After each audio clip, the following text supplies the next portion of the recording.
For today's video mga ka-agri ay nandito po tayo sa aming dating area dahil nga po ngayong araw ay dinidismantle po namin or ako lang pala mag-isa, dinidismantle ko po itong lumang kulungan ng ating mga alagang heritage chicken. So actually nung nakaraang araw mga ka-agri ay tinanggal na po natin yung kanyang bubungan, mas nauna pong tinanggal dahil nga po ginamit natin sa ating bagong pabahay ng mga alagang manok.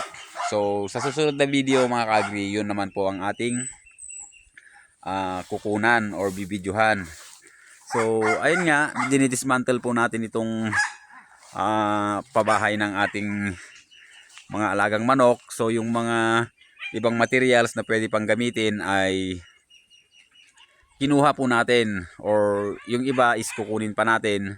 Dahil yung ibang natanggal na po natin mga ka-agri ay diretso kabit na rin po dito sa kabilang pabahay or dito sa pabahay ng ating mga alagang native na baboy. So puntahan po natin yung ating ni-repair dito. So yung nababaklas po natin mga ka-agri ay dito na po natin nilagay yung mga pwede pang gamitin para hindi naman po sayang, and at the same time ay mapapatibay pa itong ating range ng mga alagang native na baboy. So kung mapapansin nyo po dito ay naglagay na po tayo ng mga lumang yero para hindi po sila makalusot. And dito sa part na to, dito po sila laging lumulusot. Kaya yung mga kawayan na pwede pang gamitin ay dito po natin nilagay. And may yero din po doon. At kung may makukuha pa doon na pwedeng gamitin ay dito sa bandang likuran. Doon na lang po siguro tayo sa likuran maglalagay. So kaya ko po nilagyan ng ganito dito mga ka-agri kasi nilipat ko kanina, or nilipat ko na naman kanina yung isang inahin natin. So pagbalik ko kaninang tanghali ay nakalabas na naman po siya. Buti na lang ay mabilis po natin siyang napapasok sa kulungan dahil nandun po yung kanyang mga anak. And nung nakaraan is nakalabas din po itong boar namin and nakipag-away po sa ibang boar na gala dito. So maraming galang dito mga ka-agri. Maraming galang mga native na baboy. And dahil nga nandito na tayo at nagbibideo tayo, is silipin na rin natin yung ating mga alaga. So unahin na po natin yung ating mga alagang baboy. And pagpasensyahan nyo na po mga ka-agri itong area dahil nga sa sobrang madamo na siya, and hindi na kasi tayo nakaka-standby ng matagal dito dahil nag-focus tayo dun sa likod, dun sa pag-i-improve natin. Actually dyan lang naman sa likuran yan mga ka-agri, dahil inuunti-unti nating ilipat yung ating pabahay ng ating mga alaga. So ito na po yung mga alaga naming baboy mga ka-agri. Dapat matagal na po itong nahiwalay. So ang nangyayari kasi doon ay lagi po siyang nakakalusot, kaya binabalik ko. And ngayon ay inayos na natin yung kulungan para hindi na makawala.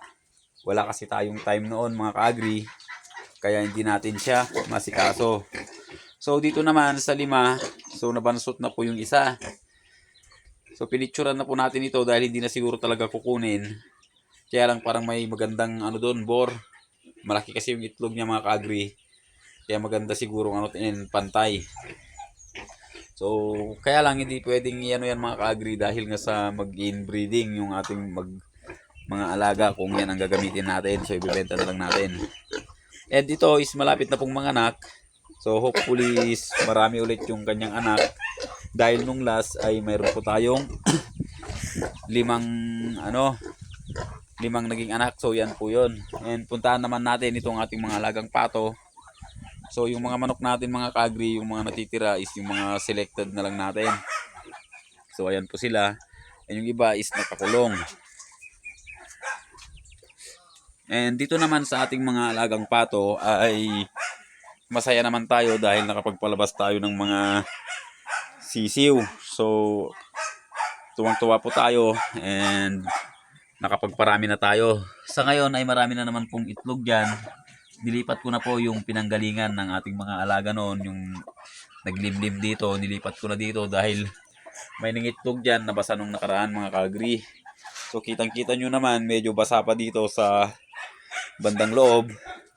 And yung itlog dito siguro to ay hindi na siguro to nililimliman dahil nga nabasa rin po ito. So ipapakain ko na lang yan sa baboy dahil medyo matagal na rin pong parang hindi na inuupuan ng kanyang inahin. So ayan po yung mga alaga nating Muscovy ducks. And nandito po yung iba. And sa ngayon is pupuntahan pa rin po natin or pupuntahan natin yung aming mga sisiw na mga pato. So ito po yung unang batch, yung 5. So napakalalaki na po nila. Bali pinutulan ko po ng buntot nung nakaraan para hindi naman laging basa yung buntot nila. So malalaki na po sila mga kagri and matataba. So alagang-alaga po tayo sa pakain sa ating mga bibi. And dito mayroon po tayong 14 heads. So ayan, hiniwalay ko na sila sa kanilang ina nung actually kahapon yata para naman mangitlog ulit or mag-reproduce para lalo po tayong makapagparami.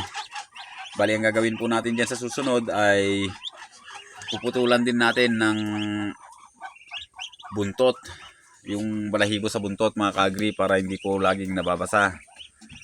So ayun, konting-konti po yung mga alaga natin, konting-konti na lang, lalong-lalo na yung mga manok natin. And may nawala pa tayong isa, so hindi ko alam kung nawala or naglilimlim lang. So magandang klase pa naman yun mga kagri. So ayun, maamo sila. Yun ang problema pag maamo yung mga manok mga kagri. Pag may nakawala palang bibi doon. So ayun, ngayong araw yun po yung ginagawa natin. So i-dismantle natin yan. Sana nga matapos natin para bukas is ibang gawain naman. And ayun, bibidyohan siguro natin yung nagawa nating pabahay ng excuse me, pabahay dun sa kabilang area mga kagri. So yun lang po sa ngayon. Sana po ay panatilihin nyo pa ring suportahan itong ating maliit na channel. And maraming salamat po.